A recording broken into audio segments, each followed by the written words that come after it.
National Federation of the Blind. Live the life you want. My involvement with the NFB started probably pretty early on. I think I was around 12. I think at the time I went to my first chapter meeting with my parents, that sort of thing.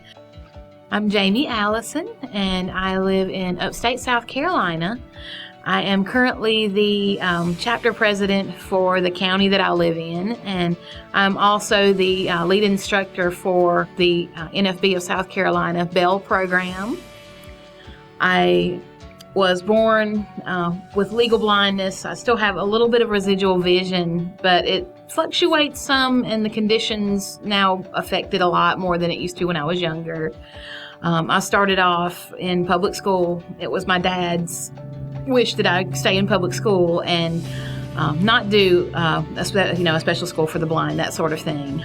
So I started off in regular public school, and because I had some vision, they pushed using the vision. That was just the way things were in the time period that I came up through school. And so I graduated high school, using large print magnification, regular print when we couldn't get something enlarged, just a myriad of things. And I wasn't introduced to cane travel at all.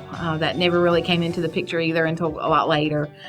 And then there was kind of a unique turn of events, because I got my BA degree, and then it was a teaching degree. And so I ended up teaching at the School for the Blind that Mom and Dad really did not want me to go to. And so it's funny how life throws you little twists and turns. And while I was there, I really got interested in the non-visual skills, because by then my vision was starting to fluctuate more. The fatigue was really getting tough on me. And I realized that I was in need of some of the skills the kids were learning. And so a lot of the staff kind of took me under their wing. I started learning Braille on my own. The O&M specialist got me started with cane travel. And then in the midst of working at school, the county's chapter got reorganized, and I was voted in the first evening that we reorganized as vice president, and have since then moved into the president's role. And it's really made me feel good to give back to an organization that has given me so much.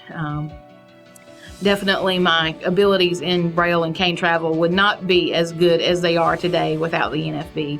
Yes, I was receiving some help with the School for the Blind, but the NFB has really challenged me to push it steps further than what I was pushing it then. And so it has been a wonderful thing for me to be involved with the NFB, and I have really enjoyed being on both the receiving and the giving ends, now that I'm able to be in a position to give back. The biggest thing I would probably tell people, especially those that have some residual vision, is that don't be afraid of the skills of blindness and the tools of blindness, because they're just that, skills and tools. They're just the same as using vision. You're just taking the information through a different sensory channel that works better for you. And so I tell people, I have a lot of chapter members that were blinded either by accidents or it happened later in life, and for a while they're really uncertain, about what their capabilities are going to be. And I tell them, you can do anything you did before. You just may have to do it through a different way. You may have to alter your technique a little bit to accomplish it, but you can do the same thing. So with Braille and cane travel, I'm always telling people, it's never too soon, but it's never too late. When do I start? Today, right now. That's when you start. I am Jamie Allison, and I am living the life I want. For more information about the National Federation of the Blind, please visit www.nfb.org or call 410-659-9314.